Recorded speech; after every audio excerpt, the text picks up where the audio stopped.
नगरपालिका निवडणुकीसाठी भाजपकडून इच्छुक उमेदवारांच्या मुलाखती घेण्यास सुरुवात। आतापर्यंत तब्बल 1489 इच्छुकांनी भाजपकडे उमेदवारीसाठी अर्ज केला आहे। 4 प्रभाग पद्धतीनुसार होणाऱ्या 151 जागांच्या या निवडणुकीत काही प्रभागांमध्ये 5 तर काही ठिकाणी तब्बल 30 उमेदवार इच्छुक असल्याचे चित्र आहे। मात्र अनुभव आणि नव्या जोशाचा समतोल राखत काही माजी नगरसेवकांसह अनेक तरुणांना उमेदवारी देण्याची पक्षाची तयारी असल्याची भाजप शहराध्यक्ष दयाशंकर तिवारी यांची माहिती। तसेच मागील निवडणुकीत जिंकून आलेल्या जागांच्या आधारे महायुतीचा निर्णय घेतला जाईल। अधिक जागांची मागणी झाल्यास त्याबाबत अंतिम निर्णय पक्षाचे वरिष्ठ नेते घेतील असेही तिवारी यांनी स्पष्ट केले।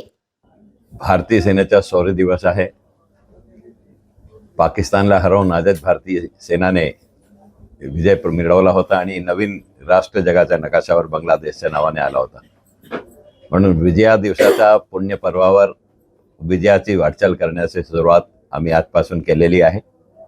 आजपासून आमचे इच्छुक उमेदवारांचे आम्ही इंटरव्ह्यू साक्षात्कार घेणं सुरू केलेला आहे। आज 2 विधानसभा क्षेत्र पूर्व आणि पश्चिमचे इंटरव्ह्यू आहे। उद्या आणि परवा असे 3 दिवसात पूर्ण 6 ते 6 विधानसभा क्षेत्राचे एकूण 1489 आमचे जे उमेदवार आहेत त्यांचे इंटरव्ह्यू आम्ही घेणार आहोत।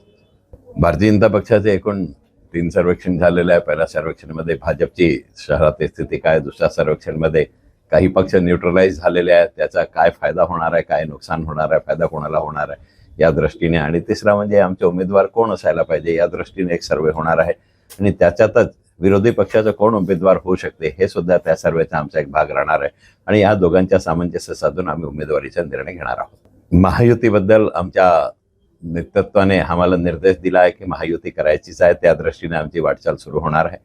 काल मेलच्या माध्यमातून शिवसेनेबद्दल कोणत्या नेत्यांसोबत कोणत्या पॅनलसोबत चर्चा करायला पाहिजे ते नाव आले, राष्ट्रवादीचे नाव यायचे आहे।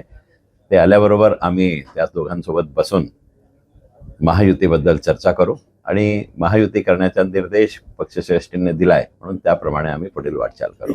भारतीय जनता पक्षाचा मागच्या इलेक्शनमध्ये 108 जागा 108 नगरसेवक भारतीय जनता पक्षाने निवडून आणले होते। शिवसेनेची 2 जागा होती, राष्ट्रवादी काँग्रेसची 1 जागा होती।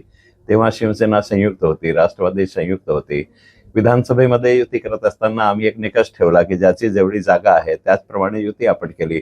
महानगरपालिकेच्या इलेक्शनमध्ये सुद्धा 30 निकष असायला पाहिजे, कारण शेवटी इलेक्शन निवडून आलेल्या उमेदवाराचे केलेल्या कामाचा आधारावरच होते।